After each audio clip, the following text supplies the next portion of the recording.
Eto na naman po tayo. At naiibang putahe naman.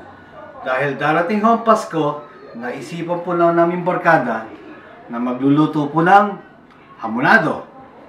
Yan pong ating hamonado ay gawa nating sariling pagsisikap.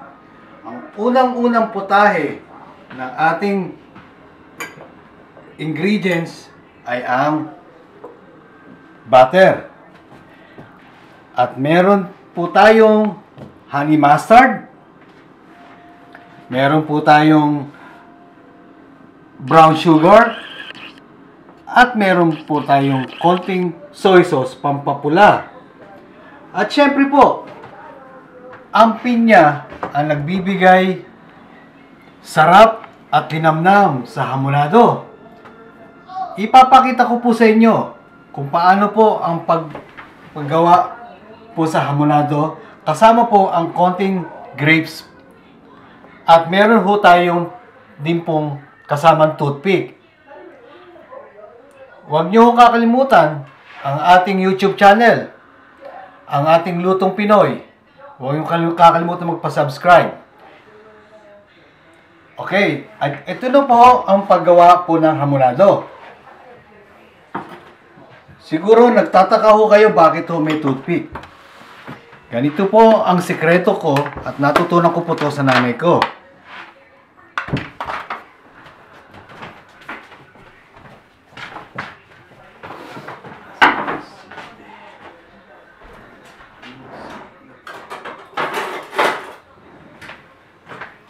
Hihiwain ko po yung mga sunog na parte ng hamonado po. Ilalagay po natin dito para po paglagay po sa oven, hindi po maninikit po ang hamonado.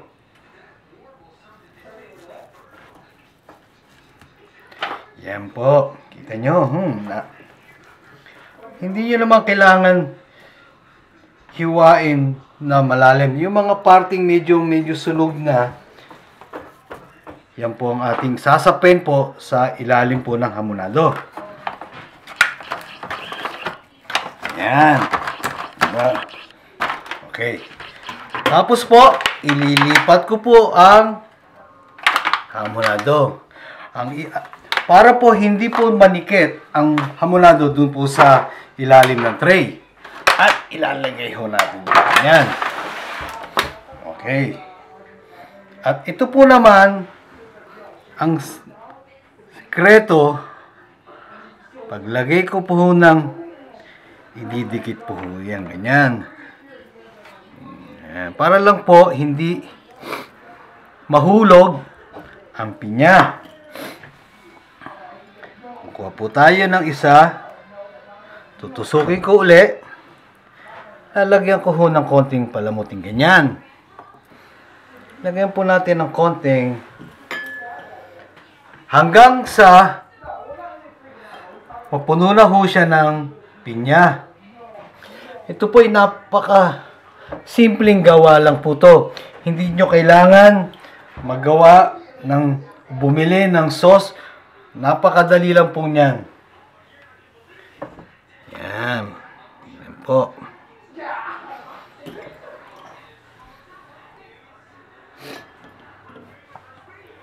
Mamaya po, papakita po ko sa inyo paano ho paggawa ng sauce na galing po sa sarili nating sauce. Yan. Pero kung may mabibili ho kayo, minsan po kasama na po yung sauce doon sa pack. Pero ako po, mas gusto ko po yung gawa nating sarili. Naisip ko lang po. Yan po. Yan po, tingnan nyo. Ngayon po, magagawa po tayo ng glazed sauce para po sa hamonado. At syempre, painitan muna natin uli ang kalan. Make sure na mainit din ang kaldero. Unang ilalagay po natin ang butter. Kung hindi ko po nabanggit ang butter doon kanina po, Ito ho ang unang-unang rekado para sa sauce. Kadalasan, ginagamit natin mantika, pero ako po, ang gagamitin po natin, konting mas malinamnam na mantika. Po. Ngayon, ilalagay po natin ang pineapple juice.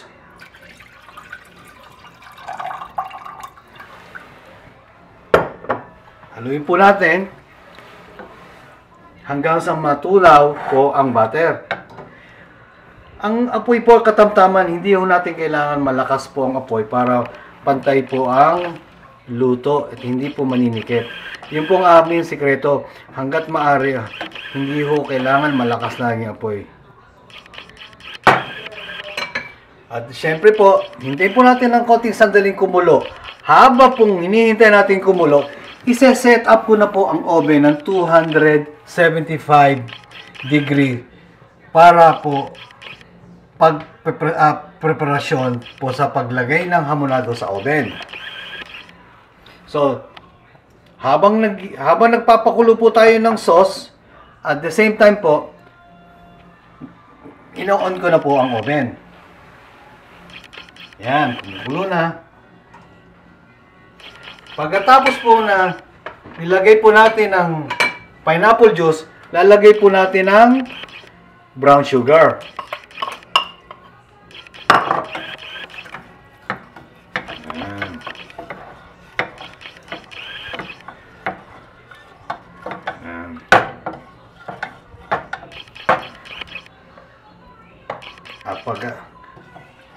At pagka natunaw na po ang brown sugar, ilalagay po natin ang honey mustard.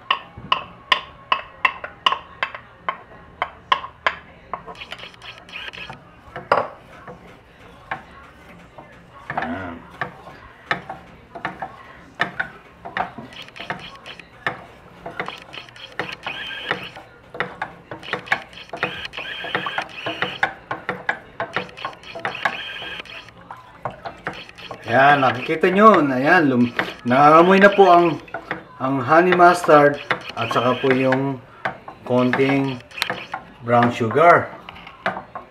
At pag natunaw na po ang honey mustard, ilalagay na po natin ang soy sauce.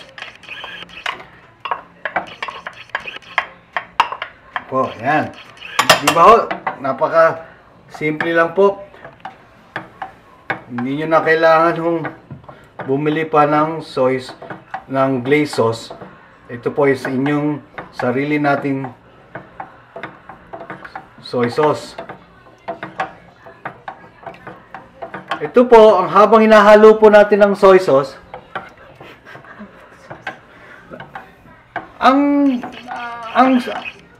glaze sauce po, pwede ho nyo lagyan po ng apple juice, pwede hong cranberry juice, pero mas madali pong mabili po ang pineapple juice.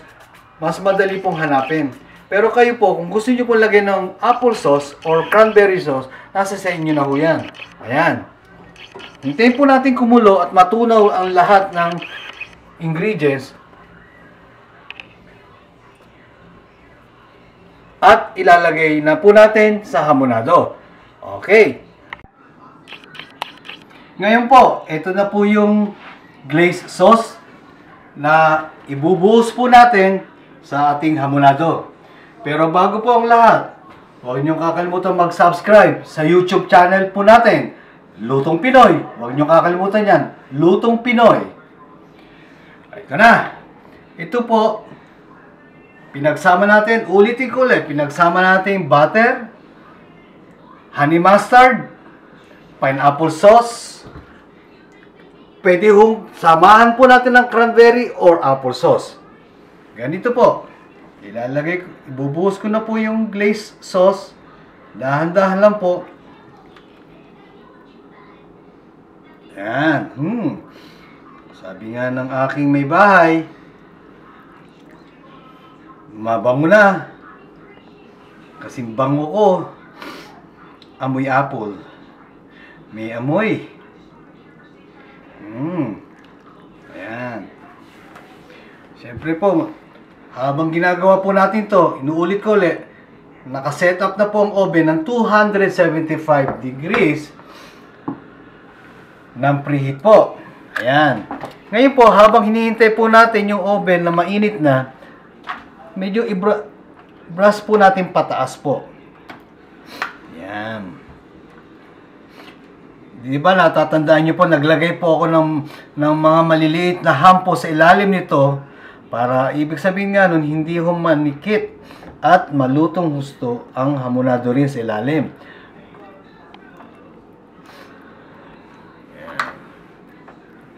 Yan. Para hulang ko kayo nag-brush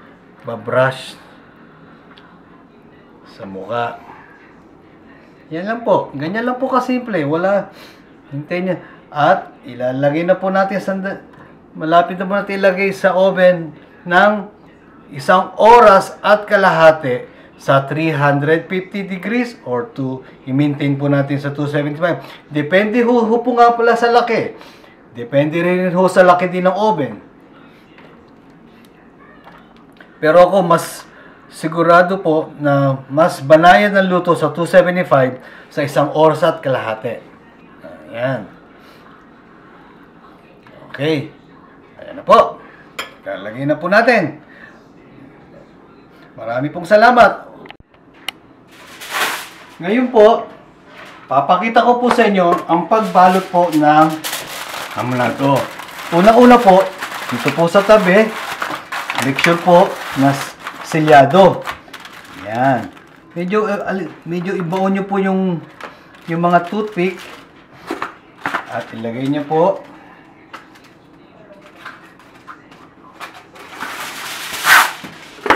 Tapos po dito po sa gitna, medyo napalit ng konti.